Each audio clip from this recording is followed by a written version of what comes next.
Hello বন্ধুরা, cook with মৌহার চ্যানেলে সবাইকে স্বাগত। আজকে আমি বানাবো নরম তুলতুলে রসালো পাউরুটির মালপোয়া।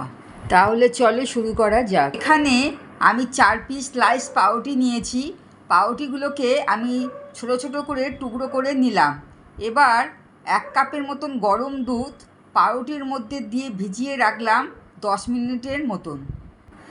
10 মিনিট হয়ে গেছে, ঢাকা খুললাম। এবার 6 চামচ ময়দা, 4 চামচ গুঁড়ো দুধ, হাফ চামচ বেকিং সোডা, 2 চামচ চিনি দিয়ে ভালো করে মিক্স করে নিলাম।